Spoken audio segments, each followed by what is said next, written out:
Muy buenas noches. La Escuela Superior de Estudios Humanísticos,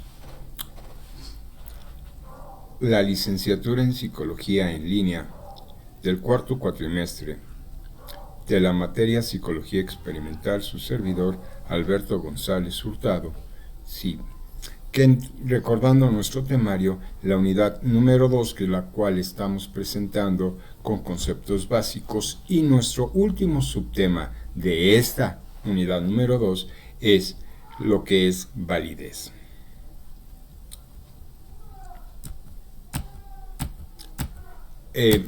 Se considera que los resultados de una investigación son válidos cuando el estudio está libre de errores. Los errores o sesgos se presentan en el desarrollo de una investigación, se debe a problemas metodológicos y pueden agruparse en varias categorías. Por ejemplo, cuando se evalúa la eficacia de un nuevo tratamiento, se debe seleccionar un ensayo clínico controlado y uno aleatorio, en tanto que el seguimiento de una cohorte es el diseño básico en un estudio donde se desea establecer el pronóstico de una enfermedad. Como el ejemplo, un concepto de validez, lo que acabo de señalar, que es el cohorte, es un grupo de individuos que comparten características comunes, como el año de nacimiento, como el lugar de nacimiento, etc. En el campo de la medicina, una cohorte, ¿sí?, es un grupo que forma parte de un ensayo clínico o un estudio que se observa durante un periodo de tiempo. Respecto a una población de estudio, los investigadores tienen que identificar las características idóneas para conseguir sus objetivos. Así, desde un principio, deberán señalar las características de los participantes y cuando aplique la forma de determinar cómo se establece el diagnóstico de la enfermedad, así como su estadio o gravedad.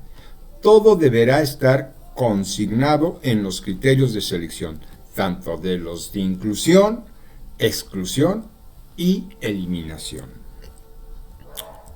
Si bien ya señalamos el concepto de validez, antes de continuar es necesario establecer los términos y definiciones que se utilizarán a lo largo del texto, ya que existen conceptos que pueden confundir al lector, dando que la literatura abunda diferentes significados para un mismo concepto, o bien en la traducción del idioma del inglés al español se utilizan diferentes términos.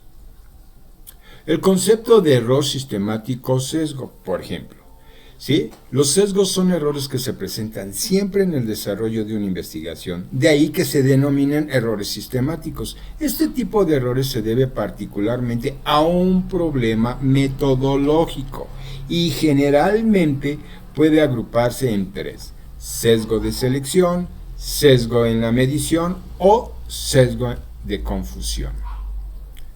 El primer tipo ocurre cuando los criterios de selección de la población por estudiar no son congruentes con los objetivos de estudio. El sesgo de confusión se genera específicamente cuando se lleva a cabo el o los análisis estadísticos tanto por la selección de tipo como por su interpretación. El sesgo de medición es el motivo principal de este artículo. Sucede el momento en que la recolección de las variables de resultado. Este tipo de errores tiene tres ejes. 1. El sujeto de investigación. 2. Los instrumentos para la medición del o las variables. Y 3. Quienes hacen la evaluación de esas mediciones.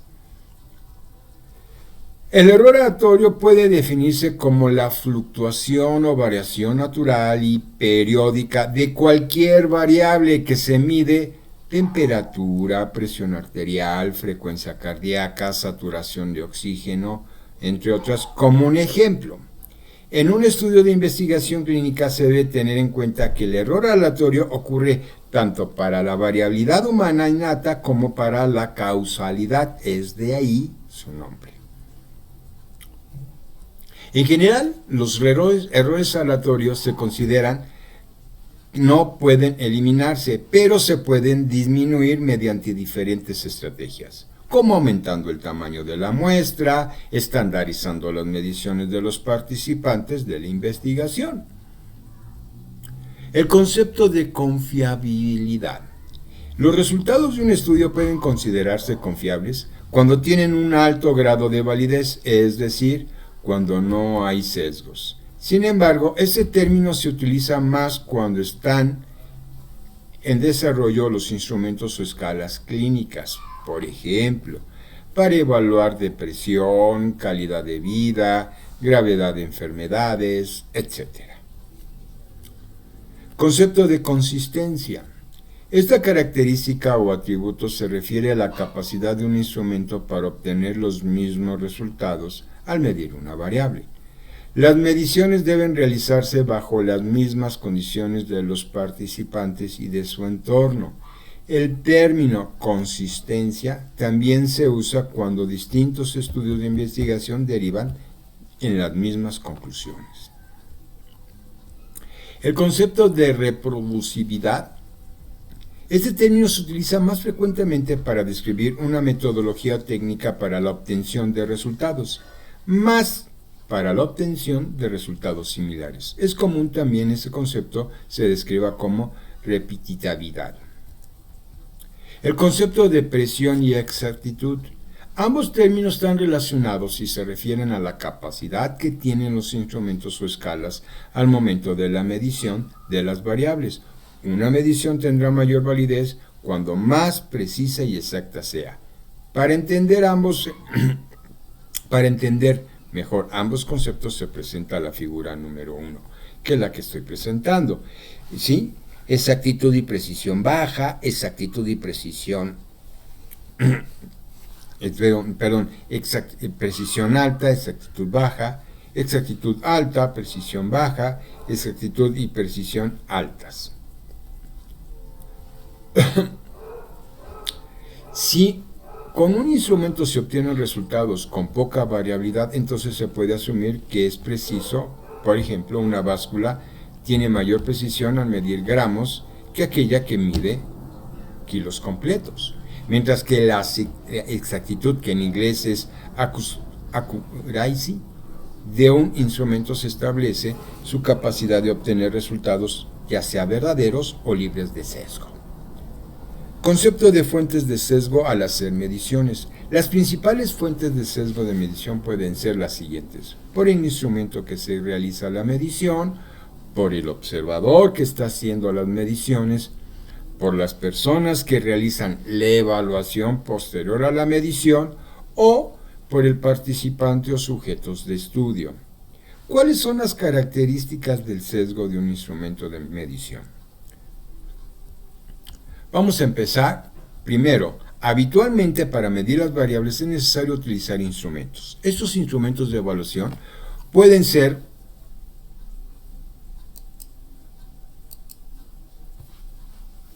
dispositivos médicos como básculas, termómetros, así como encuestas, cuestionarios o escalas que pueden responder tanto pacientes como médicos. Es necesario tener en cuenta que cualquiera de las anteriores puede tener limitaciones técnicas o metodológicas para medir exactamente lo que se desea. Uno de los objetivos de la utilización de cualquiera de estos instrumentos en la investigación, al igual que la aplicación de pruebas diagnósticas utilizadas en la clínica, específicamente cuando no se usa el método ideal para hacer el diagnóstico de la condición de los participantes en el estudio, existirá un sesgo denominado mala clasificación, el cual está incluido dentro del grupo de los sesgos de selección. Otra finalidad de los instrumentos es la medición de las variables de interés, en particular las variables de desenlace. Por ejemplo, si se desea determinar la eficacia de un medicamento para la rinitis alérgica, entonces es más apropiado sería utilizar un cuestionario donde se determine cómo se presenta la sintomatología antes y después de brindar el tratamiento. Por ejemplo, los niveles de hemoglobina obtenidos mediante un equipo de laboratorio automatizados podrían servir.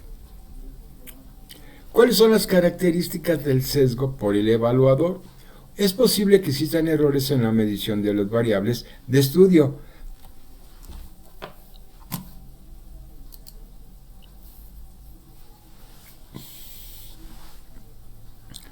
encargadas de recolectar los datos. Estas personas también pueden ser conocidas, ¿sí?, como investigadores, observadores o evaluadores. En este rubro, los errores consisten en general en tres aspectos principales que pueden suceder durante la ejecución de la investigación. 1. La forma de llevar a cabo el levantamiento o recolección de los datos. 2. De la interpretación de dichos datos, del número de observadores. Ahora, respecto al sesgo por el evaluador, el primer rubro, si una investigación se requiere que la medición de los datos sea mediante la participación de observadores, los sesgos existirán si desde un inicio, de manera que se realicen las mediciones no están bien definidas, es decir, cuando no se ha considerado un proceso estandarizado de dichas mediciones.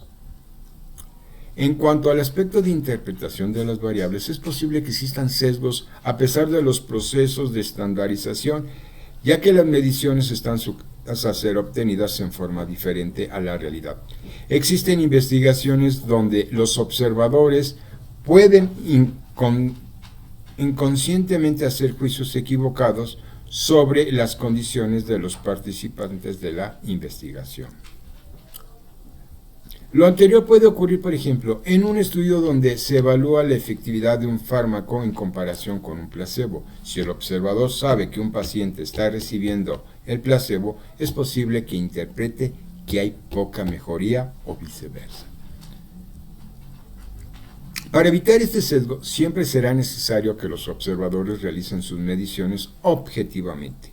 La mejor estrategia es el cegamiento de los observadores, es decir, siguiendo con los escenarios señalados al momento de hacer las mediciones, los observadores no deben conocer si están recibiendo el fármaco o placebo, o bien las condiciones de los participantes, es decir, con o sin enfermedad. Durante la ejecución de un proyecto de investigación, en cuanto a las características del sesgo del sujeto de investigación, ¿sí?, se pueden presentar sesgos en el momento de hacer mediciones, a no tomar en cuenta que en los participantes de los estudios puede haber variaciones en sus características clínicas, más cuando estas constituirán una parte fundamental de los datos que se van a recabar.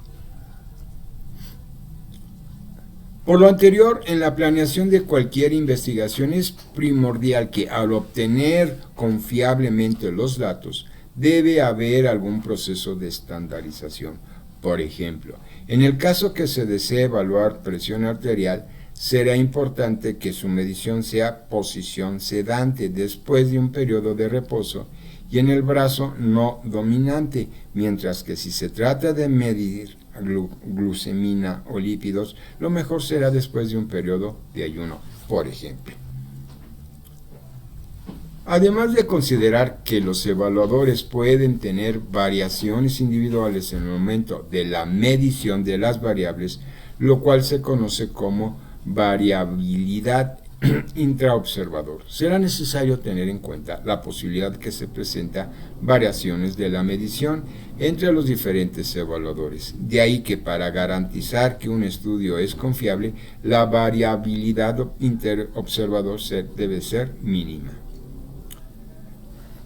Características que debe tener el número de observadores. Para lograr es necesario la estandarización de las mediciones, donde es indispensable llevar a cabo un proceso de capacitación a fin de que las evaluaciones sean semejantes entre los diferentes evaluadores.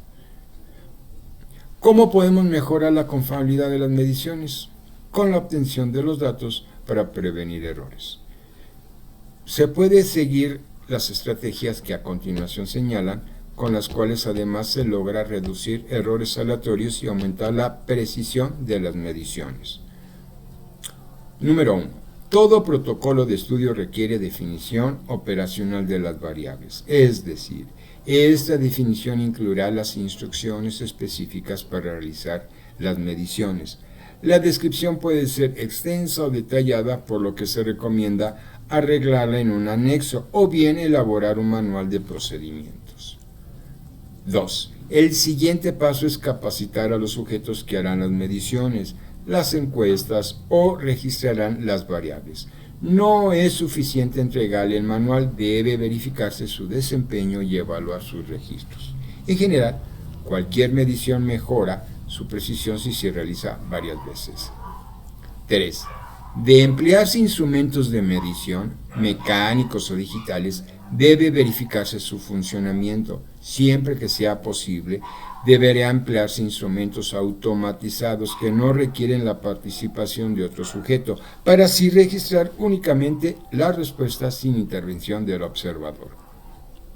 4. Al incluir cuestionarios, de preferencia deberán seleccionarse los que están validados, en su caso aquellos en idioma diferente, en este caso al español. Utilizar los que han tenido un proceso de adecuación y adaptación al idioma los participantes en el estudio. Son preferibles los instrumentos autoaplicables a aquellos que requieren en una entrevista. El siguiente cuadro se resumen las principales fuentes de sesgo de estrategias para aumentar la validez de las mediciones. Ustedes lo observarán y ustedes tomarán, ¿sí?, un momento. Entonces tenemos lo que es fuente de sesgo, posible falla y cómo se debe de controlar. Tanto en observador, investigador, instrumentos de medición, instrumentos como escalas, cuestionarios y los participantes que tienen los estudios. ¿Cómo medir las variables de las mediciones? Se ha señalado que hay un mínimo de variabilidad, tanto intraobservador como interobservador. Los estudios tendrán mayor validez. Por lo tanto, debe iniciar cualquier proyecto de investigación. Es necesario determinar desde el punto de vista estadístico la magnitud de dicha variabilidad. Se recomienda hacer un estudio piloto con pocos participantes para poder llevar a cabo las evaluaciones de los observadores. El análisis estadístico apropiados para analizar la variable dependerá de la escala de medición de las variables de interés. Cuando la variable a medir es cualitativa, ya sea categórica, presencia o ausencia de algún síntoma, o ordinal, gravedad de la enfermedad, se puede hacer el índice kappa. Ese índice ayuda a evaluar la concordancia, es decir, lo contrario de la variabilidad intra o interobservador. Para que las variables categóricas se deben seleccionar capa simple y para las ordinales capa ponderada. Los valores que se pueden obtener van de 0 a 1, así como cerca del 1 se puede asumir muy baja variabilidad.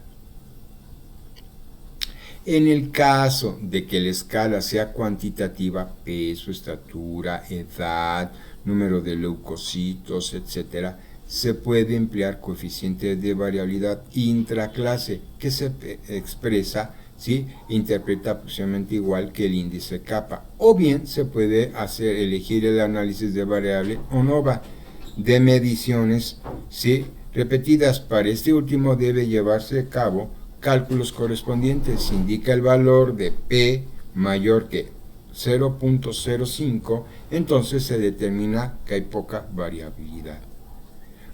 Para la validez en escala cuestionarios, además todo lo señalado a los propósitos de este artículo, parece conveniente señalar sobre otros términos mencionados en diversos textos y artículos como validez aparente, validez de contenido, de contractudo, de validez de criterio, de concurrente, de divergente, entre otros. Además de lo señalado para los propósitos de estas diapositivas, parece conveniente señalar lo que en otros términos se mencionan en diversos textos y artículos como validez aparente, contenido, ¿sí?, de criterio, etc. Por su atención, gracias.